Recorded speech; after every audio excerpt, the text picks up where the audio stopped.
अस्सलाम वालेकुम नाज़रीन, मैं हूं आपका मेज़बान खालिद जबील और आप देख रहे हैं प्रोग्राम डिबेट एट 8। और आज हम बातचीत करेंगे पाकिस्तान तहरीक इंसाफ और हुकूमत के माबैन मुज़ाकरात के हवाले से एक बड़ी पेशरफ्त हुई है। अल्लाह अल्लाह करके पाकिस्तान तहरीक इंसाफ गुज़श्ता एक हफ़्ते से बार बार स्पीकर ऑफिस से रब्ता कर रही थी ताकि अडयाला जेल में इमरान खान से उनकी मुलाकात करवाई जा सके और फिर मुज़ाकरात का तीसरा दौर या तीसरी नशिस्त जो है वो हो सके। लेकिन पूरा एक हफ्ता गुजर गया, हुकूमत की जानब से खामोशी थी। इमरान खान के ट्वीट्स के ऊपर एतराज़ किया जा रहा था कि सख्त ट्वीट्स किए जा रहे हैं, उन पर खामोशी होनी चाहिए। और बिल आखिर इतवार के रोज़ जो है कि अडाला जेल के दरवाजे खुले हैं और जो PTI की टीम है वो इमरान खान से मुलाकात करने में कामयाब हुई है। अब ये मुज़ाकरात किस तरह से आगे बढ़ेंगे? जो दो बड़े अहम मुतालबात हैं, एक जुडिशल कमीशन का मामला है 9 मई और 26 नवंबर के हवाले से, और फिर कैदियों की रिहाई का मामला है। दूसरी तरफ PTI के जो सीनियर मेंबर्स हैं वो इल्ज़ाम लगा रहे हैं कि ख्वाजा आसिफ साहब और मरीम नवाज साहिबा जो है वो इन मुज़ाकराती अमल को नाकाम बनाने के लिए जो है कि सरगर्म है। जबकि मौलाना फजल रहमान साहब भी शिकवा कर रहे हैं और वही कह रहे हैं कि जी कि PTI ने हमें एतमाद में नहीं लिया और PTI की अपनी जो कमेटी है उसमें महमूद खान अचकज़ई साहब जो है वो नज़र नहीं आ रहे, जो इनके इत्तेहादी और जो अपोजिशन का इत्तेहाद के सरबराह है वो भी इसमें नहीं है। और दूसरी तरफ जो है कि पीपल्स पार्टी और नून लीग के अंदर भी कुछ आजकल जो है कि सर्दी गर्मी चल रही है, बयानात का तबादला हो रहा है। ये मामलात है जिनके ऊपर हम बात करेंगे और हमारे साथ अभी ज्वाइन कर रहे हैं शौकत बसरा साहब, पाकिस्तान तहरीक इंसाफ के सीनियर रहनुमा हैं, सेनेटर सरमद अली साहब जो पीपल्स पार्टी से तलक रखते हैं, और नासिर भट्ट साहब भी हमें सेनेटर हैं पाकिस्तान मुस्लिम लीग नून के, वो भी थोड़ी देर में ज्वाइन करेंगे। आप तमाम मेहमानों का शुक्रिया। और बसरा साहब, आपसे हम स्टार्ट करते हैं कि बिलाखिर आपकी डेलीगेशन की मुलाकात हो गई। अब इस मुलाकात के बाद क्या देख रहे हैं कि मामलात आगे बढ़ेंगे? हुकूमत की तरफ से कोई आपको पॉजिटिव इंडिकेशंस मिल रही हैं, या समझते हैं कि शायद ये मुज़ाकरात किसी और की इजाज़त से हुए हैं और हुकूमत की इजाज़त से नहीं हुए? खालिद साहब, आपने मेरे ख्याल में दरिया को कूजे में बंद कर दिया। हमारा पहले दिन से मौक़िफ़ यही है कि ये एस्टेब्लिशमेंट की स्टपनीज हैं, उनके बिठाए हुए फॉर्म 47 के नमूने हैं और इनके पास कोई ताकत इख्तियार नहीं। आपने देख लिया कि ये बेबस थे कि बानी चेयरमैन PTI जनाब इमरान खान साहब से मुलाकात नहीं करवा पा रहे थे, और इनके बयानात भी आए कि हमने तो बारहा कहा है एस्टेब्लिशमेंट को इनकी मुलाकात करवाई जाए, लेकिन नहीं हो पा रही। तो मुझे बताइए कि और इनसे जो हमारे मुज़ाकरात हो रहे हैं, अब मुझे बताइए कि किस तरह ये 26 नवंबर का जो कत्लेआम हुआ है, जो हमारे लोग अभी तक 40-50 मिसिंग हैं, और हमें शुबह है जिस तरह लाल मस्जिद के अंदर लोगों को कत्ल करके शहीद करके उनकी लाशें दफना दी गई थी, यहाँ भी हमें शुबह है कि हमारे 40-50 लोग अभी तक नहीं मिल रहे कि उनको शहीद करके उनकी लाशें कहीं दफना दी गई हैं। 14 हमारे लोग जो हैं उनकी हम डिटेल्स दे चुके हैं। तो मुझे बताइए किस तरह बनाएंगे जुडिशियल कमीशन 3 सीनियर मेंबरान सुप्रीम कोर्ट की सरबराही में? इसलिए मुझे तो मुज़ाकरात किसी तौर पर कामयाब होते नजर नहीं आ रहे। लेकिन उम्मीद बसरा साहब, उम्मीद रखनी नहीं चाहिए वैसे कि हुकूमत बना भी दे? जरूरी तो नहीं बनाए, हो सकता है बना दे, उनका मौक़िफ़ दुरुस्त तो हो सकता है। नहीं सर, खालिद साहब, खुश फहमी में रहने को तो जितना मर्जी रहा जाए। मुझे एक बात बताइए कि 9 मई जो हम बार बार कह रहे थे फॉल्स फ्लैग ऑपरेशन है, आज 1.5 साल हो गया हम उसका मुतालबा कर रहे हैं, क्या उसका जुडिशियल कमीशन बन गया? आज हम मुतालबा कर रहे हैं 26 नवंबर का जुडिशियल कमीशन बनाए। अगर हुकूमत ने कत्लेआम नहीं किया था, खून की होली नहीं खेली थी, इनको तो पहले दिन बना देना चाहिए था। कि किसी सूरत में नहीं बनाएंगे, क्योंकि अब तो इंटरनेशनल वर्ल्ड जो है वो इसमें इन्वॉल्व हो गई कि जिस तरह 26 नवंबर को लोगों ने देखा, पहले तो कह रहे थे जनाब हमारा कोई अमल दखल नहीं, फिर कहा गोली चली है। तो हम तो बार बार कह रहे हैं गोली क्यों चलाई, क्यों मासूम लोगों को शहीद किया? क्या हमारा हक नहीं है वहां पर पुरअमन तौर पर वहां पे हम लोग एहतजाज करते? सो मैं तो बिल्कुल किसी खुशफहमी का शिकार नहीं हूँ। 31 तारीख इनके पास लास्ट डेट है कि ये उसके ऊपर जुडिशियल कमीशन बना दें और इमरान खान साहब समेत तमाम लोगों को रहा कर दें। मैं वैसे आपको खबर दे देता हूँ, इनकी पूरी कोशिश है फॉर्म 47 की जाली हुकूमत की कि 20 जनवरी से पहले इमरान खान साहब को जबरदस्ती ये बनी गाला शिफ्ट कर दें। और इसके लिए हमारे पास इतलात भी हैं, क्योंकि पूरे वर्ल्ड का इनके ऊपर अब प्रेशर है कि ये जालसाजी के जरिए पॉलिटिकली विक्टिमाइज किया हुआ है, और इमरान खान साहब पे जो 280 झूठे मुकदमात हैं उन पे आपने उनको बंद किया हुआ है। इसके ऊपर बहुत सारे लोगों की जो बुनियादी इंसानी हकूक की तंजीमें हैं वो आवाज़ें उठा रही हैं। चले अगर वो आज शिफ्ट हमारी भी करते हैं बसरा साहब, चले कोई आपका एक मुतालबा तो थोड़ी सी पेशरफ्त होगी। मैं जरा दोबारा नहीं, आता हम नहीं नहीं नहीं नहीं, हमारा ये कोई नहीं मुतालबा है। नहीं। सुन ले खालिद, ये बड़ा अहम सवाल कर दिया। हमारा कोई मुतालबा नहीं है। इमरान खान साहब कैटेगोरिकली कह चुके हैं कि सबसे पहले हमारे जो कारकुन। वर्कर्स हैं, अच्छा, मखदूम शाह महमूद कुरैशी साहब हैं, हमारे पार्टी के सीनियर, और जितने लोग हैं उनको रिहा करें। बाद और में मुझे कोई हमें डील नहीं चाहिए। हम सही, लोग अदालतों के जरिए रहा होना चाहते हैं। ठीक है, 1.5 साल से खान साहब जेल की सोबतें बर्दाश्त कर रहे हैं। बिल्कुल हमें ये खान साहब का ठीक डिमांड है। नहीं है कि मुझे ये शिफ्ट करें वहां पर। मैं जरा सरमद साहब की तरफ चलता हूँ। सरमद साहब, दो चीज़ें बड़ी अहम है। एक तो मुज़ाकरात को आगे बढ़ना चाहिए, हर पाकिस्तानी की ख्वाहिश है। बसरा साहब को ज़्यादा पुर उम्मीद नहीं है कि उनका ख्याल है कि दोनों कमीशन पे शायद हुकूमत नहीं मानेगी। 9 मई का अभी तक नहीं बना और 26 नवंबर का भी उनका ख्याल है शायद नहीं बन पाएगा। और दूसरा उनका ये भी वो कह रहे हैं कि मुमकिन है कि 20 से पहले इमरान खान साहब को ज़बरदस्ती मुंतकिल किया जाए, ज़मान पार्क या बनी गाला शिफ्ट कर दिया जाए, हाउस अरेस्ट जैसे बुशरा बीबी को अडयाला जेल से मुंतकिल किया गया था। तो आप इन दोनों हवालों से ज़रा क्या राय रखते हैं? देखिए, एक तो चीज़ बहुत सिंपल है, वो ये है कि मुज़ाकरात जो हैं वो ज़रूरी हैं। अगर हम पाकिस्तान में पॉलिटिकल स्टेबिलिटी चाहते हैं तो हमें मुज़ाकरात की तरफ जाना है। अगर इकोनॉमिक स्टेबिलिटी चाहते हैं तो हमें मुज़ाकरात की तरफ जाना है। पीटीआई के अपने लीडर्स अली ज़फ़र साहब और उमर अयूब साहब दोनों कह चुके हैं कि पॉलिटिकल स्टेबिलिटी उस वक्त तक नहीं, इकोनॉमिक स्टेबिलिटी उस वक्त तक नहीं आएगी जब तक मुल्क में पॉलिटिकल स्टेबिलिटी नहीं आती। तो असल में इकोनॉमिक स्टेबिलिटी जो है वो पाकिस्तान के फ्यूचर का रास्ता है, और उसी को रोकने के लिए पिछले 1-1.5 साल से पॉलिटिकल इंस्टेबिलिटी क्रिएट की जा रही है ताकि इकोनॉमिक स्टेबिलिटी ना आ सके। क्योंकि अगर इकोनॉमिक स्टेबिलिटी आ जाती है तो इमरान खान साहब और पीटीआई जो है वो इररिलेवेंट हो जाते हैं काफ़ी हद तक। तो इस चीज़ को रोकने के लिए ज़रूरी है इनके लिए कि ये पॉलिटिकल इंस्टेबिलिटी क्रिएट करते रहें, कभी धरनों की सूरत में, कभी 9 मई की सूरत में, कभी 26 नवंबर की सूरत में। ये इनका एक वो है जो इन्होंने करना है। लेकिन अगर ये समझ आ गई है कि मुज़ाकरात सही हैं और सही सिमत की तरफ जा सकते हैं, तो मेरे ख्याल में बहुत खुशाइंद बात है। स्पेशली अगर इनको ये समझ आ गई कि मुज़ाकरात तो सियासी जमातों को आपस में करने हैं, किसी तीसरी क़ुव्वत के साथ नहीं करने, या शायद ये समझ आ गई है कि तीसरी क़ुव्वत ने इनसे बात करने से इनकार कर दिया तो ये शायद मजबूरन सियासी क़ुव्वतों के साथ बात कर रहे हैं। But what ever it is, ये अच्छी बात है कि हम मुज़ाकरात कर रहे हैं। कर रहे हैं। अच्छा सरमद साहब, और ये एक तासुर ये जो बन रहा है कि पिछला पूरा हफ्ता गुजर गया, बार बार स्पीकर साहब से रब्ता किया जा रहा था, लेकिन स्पीकर साहब भी बेबसी का इजहार कर रहे थे कि मेरा काम सिर्फ फैसिलिटेशन का है, मुलाकात मैं नहीं करवा सकता। और हुकूमत की जानब से भी इरफान सिद्दीकी साहब ने भी शायद कुछ इसी किस्म के इजहार किया कि शायद हम नाकाम हुए हैं मुलाकात करवाने में। लेकिन आज संडे है, अचानक फिर ख़बरें सुबह से आना शुरू हो गई और कि जी की मुलाकात हो रही है, अडयाला जेल खुल रहा है। तो ये जो एक तसर है कि आप ना चाहते हुए भी तमाम सियासी जमातें चाहती हैं कि मिल बैठ के एक दूसरे को और पार्लिमानी निज़ाम को और पार्लिमान को मजबूत करें, लेकिन जो थर्ड फैक्टर है वो कहीं ना कहीं अमल दखल उसका होता है। उससे कैसे आप समझते हैं कि उसको एक साइड पे करके आगे बढ़ा जा सके?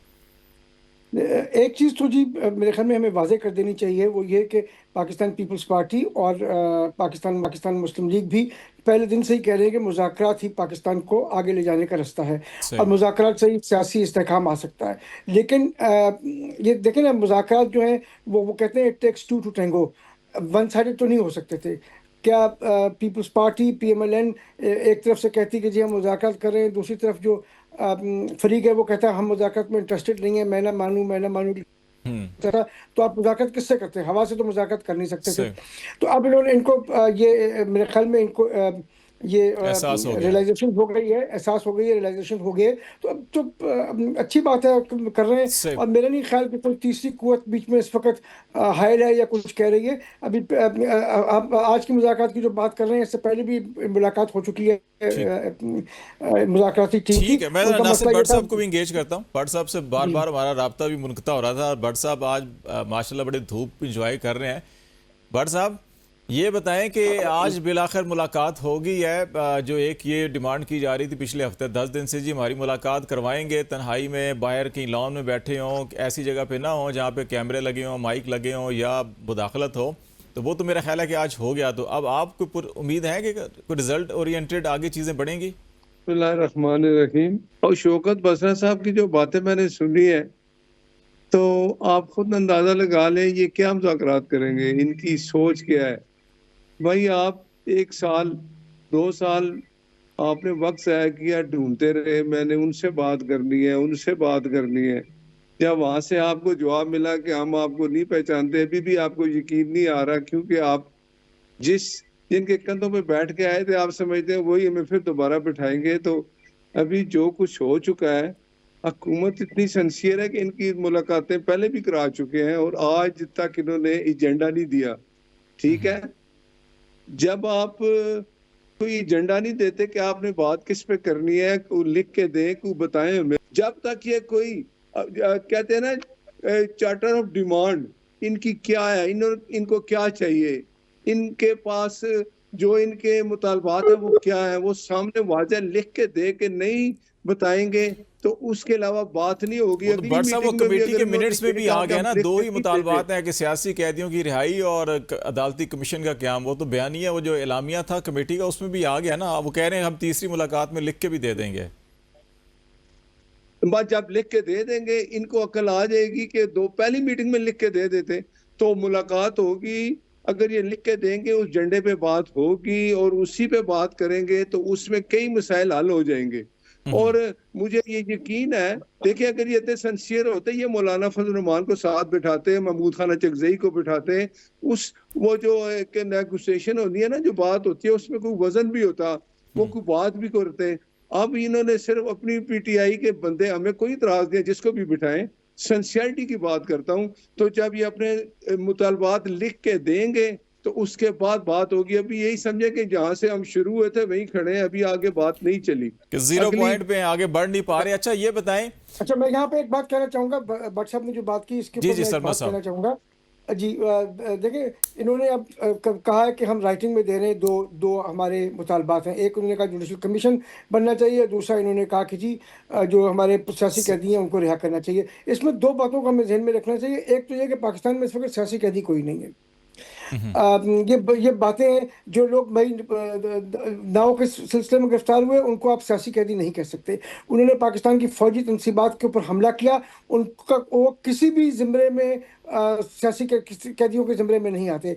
इसी तरीके से अगर खान साहब की बात हो रही है तो खान साहब के ऊपर अभी वो सियासी कैदी नहीं है, क्योंकि उनके ऊपर भी जो मुकदमा चल रहे हैं वो करप्शन के हवाले से चल रहे हैं। तो टेक्निकली वो भी सियासी कैदी नहीं है। उनको किसी उनकी सियासी स्टांस के ऊपर गिरफ्तार नहीं किया गया। उनके ऊपर करप्शन के केसेस हैं, वो अपने आप को बेगुनाह साबित करें तो उनकी रिहाई हो जाएगी। तो ये दो बातें जो है ना, इसको हमें जहन में रखना चाहिए। दूसरी बात जो है, ये बहुत खुशाइन बात है कि ये अब तैयार हो गए हैं कि जी हम 2 पॉइंट्स जो हैं हम राइटिंग में देंगे, क्योंकि ये इसलिए देना नहीं चाहते थे राइटिंग में, क्योंकि अगर राइटिंग में दे देते तो ये गोल पोस्ट चेंज नहीं कर सकते थे। इनका जो प्रॉब्लम है वो ये है कि ये हमेशा यू टर्न में स्पेशलाइज करते हैं और ये गोल पोस्ट अपने चेंज करते रहते हैं। अगर ये पहले राइटिंग में दे देते तो इनको गोल पोस्ट चेंज करने में मसला होता। आज तक जो नहीं दिया, यही वजह थी कि ये गोल पोस्ट हर दूसरे तीसरे दिन चेंज नहीं कर पाते। लेकिन जब राइटिंग में दे देंगे, खान साहब ने भी कह दिया कि राइटिंग में दे दे, तो I think this is good. It is a good step, right step है, राइट डायरेक्शन में, और चीजें आगे बढ़ सकती हैं इससे। ये जी आप बढ़ सकती हैं। और इसके अंदर एक चीज बहुत क्लियर कर दी है, एक चीज और बहुत क्लियर कर दी है कि हम इमरान खान की रिहाई नहीं चाहते। इन्होंने बहुत एक चीज क्लियर कर दी है कि हम इमरान खान की रिहाई नहीं चाहते, और हम सिर्फ चाहते हैं कि जो सियासी कैदी हैं उनकी रिहाई की जाए और जो कमीशन बनाया जाए। तो इसलिए तो ये इमरान खान की रिहाई के मुतालबे से अभी बख्तर साहब ने खुद कहा कि हम चाहते ही नहीं है कि उनको जेल में ही रखा जाए। हम नहीं चाहते कि उनको भट्ट साहब करें। It is very clear. Bhatt साहब कंप्लीट कर लें, फिर बसरा साहब की तरफ आता हूँ। 2-3 पॉइंट बड़े इकट्ठे हो गए हैं बसरा साहब के लिए। जो मुतालबात ये लिख के देंगे सिर्फ उन पे बात होगी, और अगर वो ये दोनों मुतालबात लिखेंगे उस पे फिर बात होगी। इमरान खान का जेल से बाहर आना ना हुकूमत के बस में है, ना हुकूमत इनको बाहर लाना चाहती है। हाँ, अब ये एनआरओ लोगों को नहीं देता था, एनआरओ मांग रहा है, कह दो कि भाई मुझे जेल से बाहर निकालो। मेरे खिलाफ जो मुकदमात हैं, जो मुकदमात मेरे खिलाफ बने हैं, वो 9 मई हमने नहीं कराया। वो ये जो 26 हुआ है हमने नहीं कराया। आपने जो कुछ किया है उसकी सजा आपको अदालतों से मिलेगी, रिहाई भी अदालतों से मिलेगी। हाँ, जो कहते हैं ना कि इस्लाहात करनी है, चाहे वो इलेक्शन के बारे में है, चाहे और जो 26 आईनी तरमीम जो बनी, उसमें अगर आप समझते हैं कि हमने उनसे बात करनी है तो बात करेंगे, तो हुकूमत से करेंगे, तो उससे पे बात होगी। उसमें कई मसाइल हल होते हैं। जो ठीक हो मसाइल गया। नहीं हल हो सकते उनके लिए और टाइम मिलता है। लेकिन इमरान खान का बाहर आना, अगर ये आप समझता है कि मैं इमरान खान समझता है मैं लोगों को बुला के और जो पीटीआई का वो केपीके का सदर है वो अगर गुंडा बन के और ये ऐसे अल्फाज इस्तेमाल करके और कहता है मैं आके वहां से ले जाऊंगा, दीवार तोड़ दूंगा जेल की, तो ये नहीं हो सका। आप रियासत के साथ इस तरह का तरीका ना इख्तियार कर सकते ना ना हो रियासत सकता है। इजाजत ठीक देती है, है। यहाँ पे हम ब्रेक लेते हैं नाज़रीन, और ब्रेक के बाद वापस आएंगे तो इसी इश्यूज के ऊपर बातचीत जारी रखेंगे। हमारे साथ रहिएगा। वेलकम बैक नाज़रीन, बातचीत कर रहे हैं इस वक्त मुज़ाकराती अमल अडयाला जेल के अंदर। आज पीटीआई की जो मुज़ाकराती टीम है उनकी इमरान खान से मुलाकात हुई है और हमारे साथ शरीक गुफ्तगू है सेनेटर सरमद अली साहब, शौकत बसरा साहब और सेनेटर नासिर भट्ट साहब। बसरा साहब, दो तीन चीज़ें हैं। एक तो ये कहा गया जी कि वो सियासी कैदी तो नहीं है 9 मई के, वो तो सरमद साहब का ये पॉइंट था। और दूसरा इमरान खान साहब की करप्शन के केसेस हैं, इस पर भी आप कर लीजिएगा। दूसरा, इसको मज़ीद इंक्लूसिव अगर बनाना चाहें कि अचकज़ई या मौलाना फजल रहमान साहब जो हैं, फजल रहमान साहब मुसलसल हुकूमत में और आपके साथ बतौर पुल का काम उन्होंने किया 26वीं तरमीम में, और इस मामले में भी वो ये काम कर सकते हैं। क्या उनको भी अभी इस स्टेज के ऊपर शामिल किया जा सकता है, अचकज़ई साहब और मौलाना साहब को भी? खालिद साहब, जो 9 मई है, अगर वो सियासी केस नहीं है, फॉल्स फ्लैग ऑपरेशन नहीं है, आज 1.5 साल से हम जुडिशियल कमीशन मांग रहे हैं, वो उसका क्यों नहीं बनाया गया? दूसरा सवाल, हमारा तो पहले दिन से मौक़िफ़ है कि जिसने सीसीटीवी फुटेज चुराई है उसने 9 मई करवाया है। किधर है सीसीटीवी फुटेज? टोटे टोटे जोड़ के जनाब आप लोग वो वीडियो दिखा रहे हैं। आप ये करें ना कि अगर ये 9 मई हमने किया है तो भाई जुडिशियल कमीशन सुप्रीम कोर्ट के 3 जजेस की सरबराही में आज भी बना दें और उसकी लाइव कार्रवाई दिखाएं पूरी कौम को कि ये था 9 मई।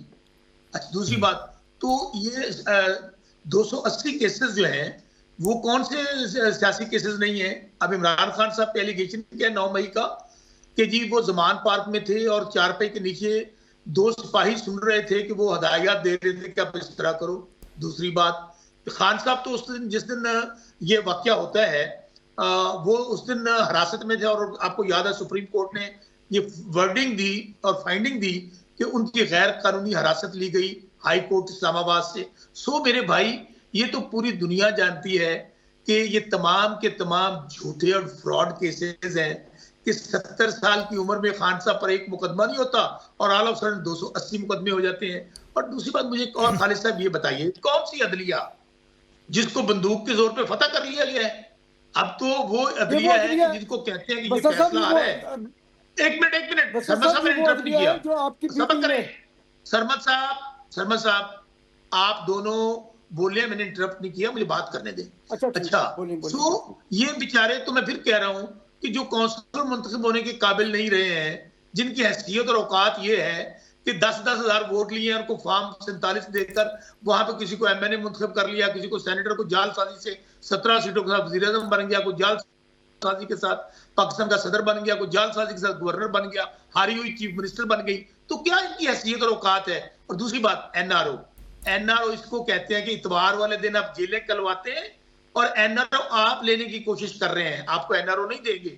आप ये चाहते हैं कि खान साहब किसी तरीके से बनीगाला शिफ्ट हो जाएं और हम दुनिया को बता सकें कि खान साहब तो हाउस अरेस्ट हैं, कि जिस डेथ सेल में आपने खान साहब को 500 से ज्यादा दिनों में रखे हुए है, जहां पे कातिल भी नहीं रहते, आप एक पाकिस्तान की सबसे बड़ी पार्टी के वजीर आजम को, पाकिस्तान की सबसे बड़ी पार्टी के लीडर को आपने झुकाने के लिए, तोड़ने के लिए आपने 280 मुकदमा बनाए, डेथ सेल में रखा। उनकी मिसेज पे बुशरा बीबी, उनका कसूर क्या है? वो खान साहब के साथ उन्होंने वफा निभाई, उनके आपने इद्दत में निकाह जैसा घटिया मुकदमा दर्ज किया आप लोगों ने, उनके अलीमा बीबी उनकी जो बहन है उनके खिलाफ मुकदमा किए। सो मेरे भाई, इनको एनआरओ इमरान खान तो नहीं देंगे किसी सूरत। ये बसरा साहब ये बता दें कि क्या फजल रहमान साहब और अचकज़ई साहब को कोई मुज़ाकराती अमल में शामिल किया जा सकता है? मैं भट्ट साहब आता हूं फिर आपकी तरफ। फजल रहमान साहब कोई तहरीक इंसाफ का हिस्सा नहीं है। वो एक अपोजिशन में जरूर बैठे हैं, हमारे उनके साथ डायलॉग होते रहते हैं। बाकी महमूद अचकज़ई साहब, जाहिर है वो एक हमारा जो 6 नुकाती इत्तेहाद है उसका हिस्सा है। महमूद अचकज़ई साहब ऑन बोर्ड हैं, जो हम बातें कर रहे हैं महमूद अचकज़ई साहब को पता है। दूसरी बात, मुझे बात बताइए, ये कौन से मुज़ाकरात हैं? हम तो बार बार ओपनली पूरी दुनिया को बता रहे हैं कि 2 इश्यूज हैं, हम कोई डील के लिए मुज़ाकरात नहीं कर रहे, हम कोई रिहाई के लिए मुज़ाकरात नहीं कर रहे। हम क्या कह रहे हैं कि जो कत्लेआम किया है इन लोगों ने, मासूम लोगों की जानें बहाई हैं, 40 से 50 लोग हमारे लापता हैं, तो उनके ऊपर जुडिशियल कमीशन बनाए। ये कौन सा खुफिया मुज़ाकरात हैं? दूसरा, इमरान खान साहब समेत जितने बेगुनाह लोग 1.5 सालों से आपने अदालतों को प्रेशराइज किया हुआ है, अदालतों को फैसले नहीं करने दे रहे, अदालतों को आपने फतह कर लिया है, उनके ऊपर प्रेशर खत्म करें और अदालतों से उनको बाहर आने दें। और खालिद साहब, मैं आखिरी बात एक बात बताऊं, आज अभी जब प्रोग्राम हमारा ऑन एयर जाएगा तो आज इतवार वाले दिन जेल खुलवाई है इन लोगों ने। आज मुझे बताइए, पहले तो मुलाकात नहीं करवा रहे थे, आज हमसे खान साहब से एनआरओ लेना चाहते हैं कि किसी ना किसी तरीके से खान साहब से एनआरओ लें और खान साहब को ये जबरदस्ती मुंतकिल करना चाहते हैं वहां पर बरीगाला में।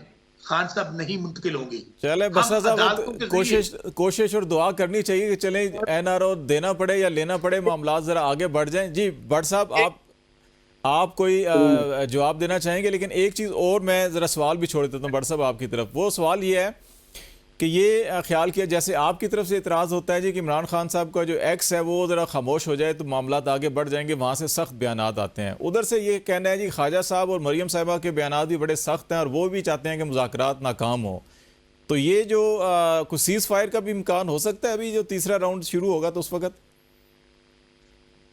बसरा साहब को एक बात बताएं, मुझे नहीं समझ आती कि ये अदलिया वो साकिब निसार वाली चाहते हैं जिसने सिटिंग प्राइम मिनिस्टर को अच्छा चलता मुल्क पीछे चला गया। इनके वो रजीम थी जिसमें फैज हमीद साकिब निसार थे। अब फैज हमीद तो आ गया ना, फैज हमीद का उसका इदारा हिसाब ले रहा है और जब फैज हमीद का हिसाब हो जाएगा, हो रहा है, कुछ दिनों में उसका भी फैसला आ जाएगा। और जब उसने ये कहा कि असल मेरा जो साथी था वो इमरान खान था, इसके कहने पे मैं सारा कुछ करता रहा, तो वो 9 मई जो होगा वो साबित अगर सारे लोग वो ही हो गया ना जो पीटीआई से जिनका ताल्लुक है। ये भट्ट साहब तो फैज हमीद साहब ने कह दिया या कहेंगे? हाँ जी, ये फैज हमीद साहब ने कह दिया कि 9 मई में वो उससे पहले कुछ इनकी ख्वाहिश है, कहते हैं कहता इमरान खान को ये डर है कि फैज हमीद के अब खिलाफ जो एक उसका इदारा उसके खिलाफ इंक्वायरी कर रहा है, अगर इस इंक्वायरी में उसने बताया कि हाँ मैं और इमरान एक थे 9 मई के वाक़े में, ये जितने पीटीआई के वर्कर हैं लोग हैं शामिल हैं जिनको सजाएं हो चुकी हैं, बाकियों पर फैसले होने वाले हैं, अगर वो सब पीटीआई के हैं तो उनका मास्टरमाइंड इमरान खान है फिर। और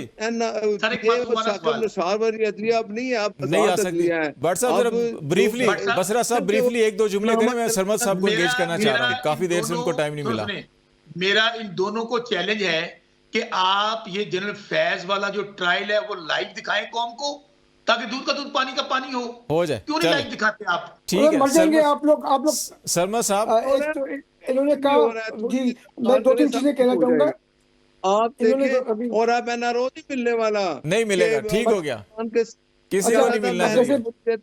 वो मांग रहा है, लिख के दे दे कि मुझे एनआरओ दे दो, कौम से माफी मांग ले। अब इमरान खान को एनआरओ नहीं मिलेगा, नहीं होगा। सरमद साहब, अगर इस वक्त हम देखें चीफ जस्टिस ऑफ पाकिस्तान जो हैं कि वो मेरा ख्याल है कि ना तो कोई पीटीआई के बहुत हामी है ना ही हुकूमत के, वो तो 26वीं तरमीम के नतीजे में तीसरे नंबर पे लाया है।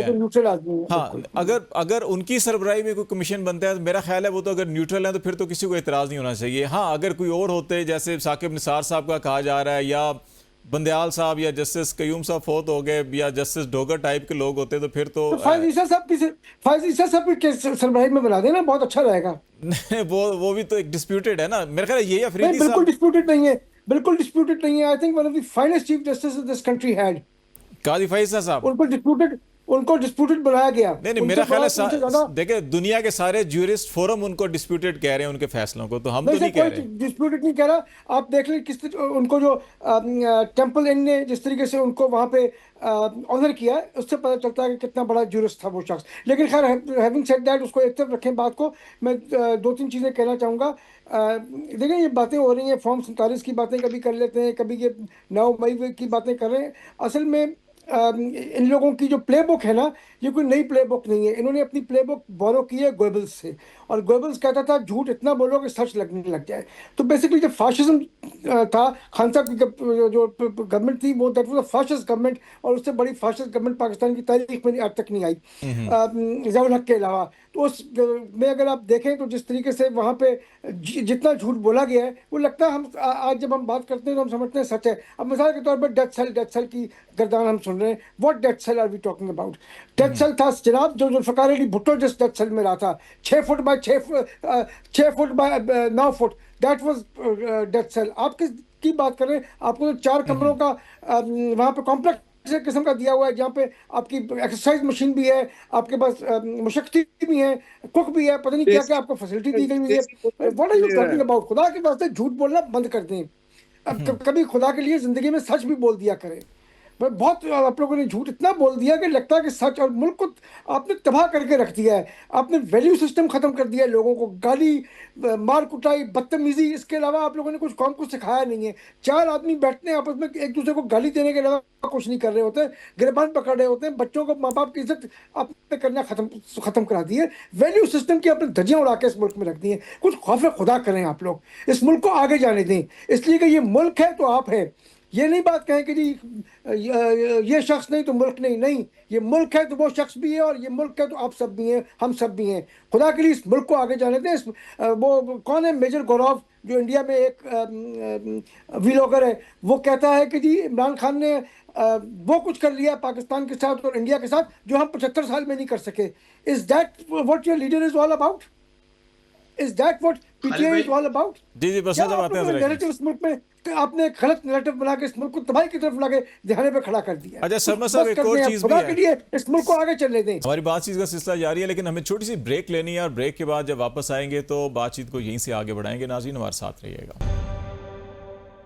वेलकम बैक नाज़रीन। प्रोग्राम के आखिरी हिस्से में बातचीत को आगे बढ़ाते हैं और ये देखते हैं कि इन सारी सियासी क्राइसिस की सूरत हाल से पाकिस्तान को आगे कैसे निकाला जा सकता है मिलकर। और हमारे साथ शरीक गुफ्तगू हैं सेनेटर नासिर भट्ट साहब पाकिस्तान मुस्लिम लीग नून के, शौकत बसरा साहब पीटीआई के, और सेनेटर सरमद साहब पाकिस्तान पीपल्स पार्टी से तल्लक है। सरमद साहब, मैं आपकी बातों से इत्तफाक करता हूँ कि ऐसी बयानबाजी ऐसी नहीं होनी चाहिए जिससे तमाम इखलाकियात की धज्जियाँ उड़ें, और इसमें तमाम ख़ास तौर के ऊपर ख़वातीन को हमें टारगेट नहीं करना चाहिए, जो अभी माजी में भी किया गया। जी आप देखें फरियाद बीबी के साथ क्या किया, एक चीज फरियाद बीबी के साथ क्या किया कि बिल्कुल चांद बिल्कुल रात के ऊपर उनको उठा के लेके अच्छा, चले गए। इसमें एक चीज और भी हमें, एक मरियम सियासी नवाज के साथ उन्होंने कराची में क्या किया? सियासी क्या जमातों बातें को, करते हो, खवातीन की इज्जत की बातें करते हो, पहले खुद सीखो खवातीन की इज्जत करना। मेरा ख्याल है कि सियासी जमातों को, मेरा ख्याल है जहां पे चार्टर ऑफ डेमोक्रेसी किया गया वहां पे एक ये भी चीज की जानी चाहिए।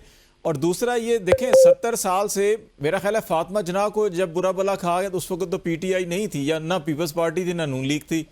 जब मोहतरमा नुसरत भुट्टो को या बेनज़ीर भुट्टो साहब को बुरा भला कहा जा रहा था उस वक्त भी मेरा ख्याल है कि सियासी जमातों का इतना अमल दखल नहीं था। या इवन जब बेगम कलसूम नवाज साहिबा के खिलाफ प्रोपेगेंडा किया जा रहा था या मरियम साहिबा के खिलाफ, तो इसमें हमें वो फैक्टर भी देखना चाहिए जो सियासी जमातों को आपस में लड़वाता है इस किस्म की कैंपेन्स बनाकर, और इस्तेमाल सियासी जमातों के कंधे होते हैं। क्या इसको भी नहीं मेरा ख्याल है फोकस करना चाहिए? मेरा होंगे, लेकिन मसला यह है कि सियासी जमातों में इतनी समझ और सोच होनी चाहिए, समझ बूझ होनी चाहिए कि वो इन चीज़ों को काउंटर कर सकें। हमारा प्रॉब्लम यह है कि हमारे यहाँ सियासी जमातें, बिलखसूस एक सियासी जमात बसरा साहब की, ये तो तैयार ही नहीं है सियासतदानों से बातें करने के लिए। अब इनके तो हो लिए गई है ना, हम लोग जो है चोर हैं, डाकू हैं, लुटेरे हैं, और ये खुद भूल जाते हैं कि इनके पास कितने कितने बड़े बड़े लुटेरे और डाकू और चोर। अभी जो केपी की गवर्नमेंट के बारे में ऑडिट रिपोर्ट्स आ रही हैं, मतलब होश सुबह इंकशाफात हो रहे हैं। वो इस मुल्क की करप्शन की तमाम तारीख जो है ना उसको तोड़ के उसमें रख दिया है, और उसकी कोई बात नहीं करता। भाई उसकी बात करो ना, बताओ कि तुम्हारा चीफ मिनिस्टर कितना करप्ट है, सही। उसकी बात करो कि बताओ कि आजम खान ने और इन लोगों ने क्या किया था बीआरटी में या वो मालम जब्बा में, उसकी बातें करो। क्यों नहीं करते? खामोश हो, क्यों बैठ जाते हो? और आपने खवातीन की बात की, आप मुझे बताइए कि कौन सा कानून ये कहता था कि जी आप चांद रात को आके फरियाल तलपुर साहबा को गिरफ्तार कर लें? आप एक दिन 3 दिन रुक नहीं सकते थे कि उनको मौका दे देते कि वो अपनी देखिए मैं फैमिली के यही साथ कह रहा हूँ गुजार सरमद लेते? साहब, चाहे मरियम नवाज और साहिबा को आपने कराची में होटल में जिस तरह अंदाज कराची में उनको होटल में गिरफ्तार किया आपने गया, या फरियाल तारपुर को किया कराची गया, या बुशरा बीबी का इद्दत केस जिस अंदाज में बनाया गया, ये सियासी सर जमातों को मसला ये है समझना होगा। सर ये मसला ये है कि वो कहते हैं ना मकाफात अमल, ये मकाफात अमल है सर। ये चले वो कहते हैं ठीक है बसरा साहब, you will reap what you sow, तो दे आर जो रीपिंग व्हाट जो बोते हैं वही सोन। काटते हैं। बसरा साहब, ये नहीं हो सकता कि सियासी जमातें जो है कि एक चीज के ऊपर एग्री कर लें और जो बाहर से बीज बोने की कोशिश करते हैं नफरत के आपके दरमियान। सब जानते हैं कि मरियम नवाज साहिबा को गिरफ्तार करने वाले कौन थे, करवाने वाले कौन थे।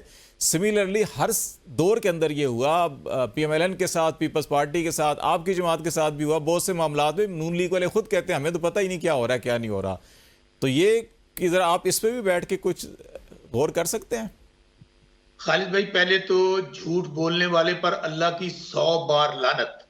और रही बात ये सरमद साहब की और भट्ट साहब की, वो कहते हैं ना चोर नाले चतर, अंदाजा करें कि जिनका काम ही पाकिस्तान में लूटना सूटना और सारी जायदादें इन लोगों ने लूट के पाकिस्तान से बाहर ले गए हैं, और जिनको दुनिया की यूनिवर्सिटीज में करप्ट खानदानों के तौर पर पढ़ाया जाता है, इन दोनों को सिर्फ इतना कहें कि जिन जिनका पैसा बाहर पड़ा है उनको पाकिस्तान में ले आए। ये सिर्फ 2 खानदान, शरीफ खानदान और जरदारी खानदान, जो लूट सूट उन्होंने की है, जो डाके मारे हैं पाकिस्तानी अवाम के पैसे पे, ये सिर्फ पैसा पाकिस्तान वापस ले आए तो यकीन माने पाकिस्तान के कर्जे उतर जाएंगे। बाकी रही बात भाई, जाहिर है आप लोगों से क्या मुकाबला।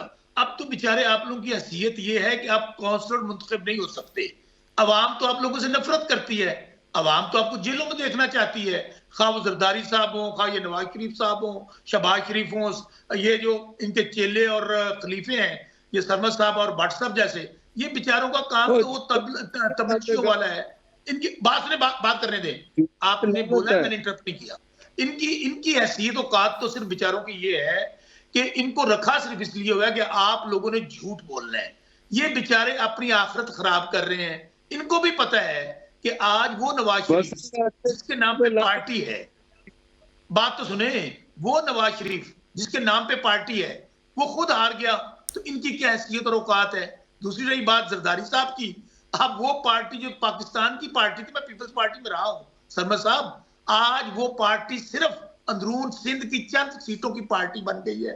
वो पार्टी जिसमें बेनजीर भुट्टो साहब शहीद थी, और आज लाड़काना में शहीद जुल्फकार अली भुट्टो और शहीद बीबी की कब्रें, उनकी रूहें तड़प रही होंगी कब्रों के अंदर कि जो कुछ आपने शहीद जुल्फकार अली भुट्टो और शहीद बीबी की पार्टी के साथ किया है। रही बात, देखें मैं फिर कहता हूं कि आपने माजी में जो किसी ने कुछ किया, हम तो टोटल 3 साल इमरान खान साहब की हुकूमत रही, ये 6 पार्टियां बारी ले चुकी हैं, पीपल्स पार्टी भी और नून लीग भी। पाकिस्तान का बेड़ा गर्क इन लोगों ने किया कि जो आज पाकिस्तान को लूटते थे वो सब इकट्ठे होकर बैठे हैं, और इमरान खान के अकेले के खिलाफ ये इकट्ठे हैं। पूरा पाकिस्तान इमरान खान साहब की क़यादत में एक तरफ खड़ा है, ये चंद लूटने वाले खानदान, ये क्रिमिनल एलीट जिन्होंने पाकिस्तान को लूटा है, वो एक अलग खड़े हैं जालसाजी के साथ। सो एक ही हाल है कि फेयर एंड फ्री इलेक्शन करवाए जाएं, तमाम इदारे अपने हदूद में रहें, और पाकिस्तान आगे नहीं बढ़ सकता। आप देख लीजिएगा, पहली हालत ये है कि इस जाली हुकूमत ने इतना नुकसान कर दिया पाकिस्तान का। पाकिस्तान में महंगाई देख लें, आसमानों को छू रही है। आपका नौजवान, आपके पाकिस्तान के लोग मुल्क छोड़ छोड़ के बाहर भाग रहे हैं। बसर साहब 2 मिनट रह गए, मैं चाह रहा हूं भट्ट साहब को मैं ले लूं कि जो नुक्ता आप ये कह रहे हैं कि पाकिस्तान को आगे बढ़ने के लिए फेयर एंड फ्री इलेक्शन होने चाहिए, साफ शफाफ निज़ाम होना चाहिए, और अकाउंटेबिलिटी अक्रॉस द बोर्ड होनी चाहिए, और दूसरा जो है कि कमीशन भी बना लेनी चाहिए ताकि, और मेरा ख्याल है इसमें एक चीज़ ये भी शामिल करें कि आप ये भी कर लें कि ख़वातीन को सियासी नज़रियात की बुनियाद के ऊपर ज़रूर तनकीद करें, लेकिन इखलाकियात या उस जात की तरफ नहीं जाना चाहिए मेरा ख्याल है। भट्ट साहब, बात सुनिए खालिद साहब, ये कमीशन खाने के आदी हैं, ये जुडिशियल कमीशन नहीं बनाएंगे। चले अल्लाह करे बन जाए। जी भट्ट साहब, नहीं ये नहीं बनाएंगे, ये पैसे खाने के आदी हैं, कमीशन खाने के आदी हैं। जी भट्ट साहब बसरा साहब ने बड़ी अच्छी बात की, झूठों पे लानत 1 2 3 दफा। झूठ इंसान इतना बोले, इस जमात का काम है कि वो झूठ सच साबित हो, झूठा हमेशा झूठा होता है। 3 साल में जो तो भाई पाकिस्तान की इस रजीम ने की, जिसमें इमरान और फैज हमीद और साकिब निसार, आसिफ सईद खोसा जैसे लोग शामिल थे, इनको कटहरे में लाया जाए। एक दो कटहरे में आ गए हैं, बाकी भी आ जाएंगे। पाकिस्तान को अगर आगे बढ़ना है तो ऐसे लोग जो अपनी फोर्सेस पे हमला करते हैं, जो इस्लामाबाद आके चढ़ाई करते हैं, जिनके साथ गैर मुल्की होते हैं, जो दहशतगर्द जिनके साथ शामिल होते हैं, ऐसी सियासी जमात को तो पाबंदी लगनी चाहिए।